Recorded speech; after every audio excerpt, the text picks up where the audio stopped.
ठाणेकरांना सार्वजनिक वाहतुकीचा पर्याय उपलब्ध व्हावा यासाठी ठाणे ते कासारवडोली या मेट्रो 4 प्रकल्पाचं काम सुरू आहे।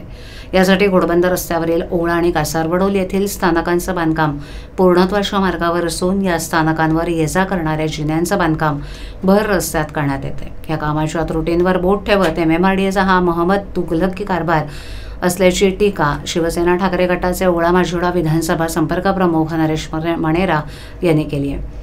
घोडबंदर रोड मुख्य रस्त्याचे सेवा रस्त्यात विलिनीकरणाचं काम सुरू असून या रस्त्याच्या मधोमध मेट्रो स्थानकाचे जिने उभारण्यात येत आहेत। त्यामुळे मेट्रो स्थानकाचे जिने रस्त्याच्या कडेला तयार करणं अपेक्षित आहे, परंतु हे जिने सेवा रस्ते आणि मुख्य रस्त्याच्या मधोमध म्हणजे भर रस्त्यात उभारण्यात येत आहेत। हा MMRDAचा मोहम्मद तुघलकी कारभार असल्याची टीका शिवसेना ठाकरे गटाचे ओळा-माजिवडा विधानसभा संपर्क प्रमुख नरेश मणेरा यांनी केली असून त्याचबरोबर एका लेखी पत्राद्वारे MMRDAचे महानगर आयुक्तांच्या निदर्शनास ते आणून दिले।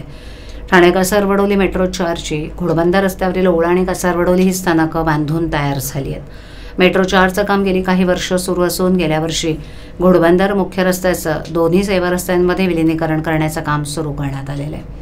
मेट्रो आणि घोडबंदर रस्ता आणि सेवा रस्ता विलिनीकरणाचं कामही दोन्ही कामं MMRDAकडूनच करण्यात येत आहेत। या जिन्यासाठीचा खर्च वाया जाणार असल्यानं या नुकसानीस आणि मोहम्मद तुघलकी कारभारास जबाबदार कोण असा सवाल नरेश मणेरा यांनी पत्रामध्ये उपस्थित केला आहे। घोडबंदर मुख्य रस्ता आणि सेवा रस्त्याच्या विलिनीकरणामुळे दोन्ही बाजूचे घोडबंदर रस्ते हे एक दिशामार्गी होणार असल्यानं या रस्त्याला लागून असलेल्या हाऊसिंग सोसायटीतील दुचाकी चारचाकी वाहनांच्या चालकांना रस्त्यावर येता जाताना अत्यंत धोकादायक आणि असुरक्षित तर ठरणारच आहे, शिवाय वाहन चालकांचा वेळ आणि इंधनही वाया जाणार असल्याचं मणेरा यांनी पत्रात म्हटले।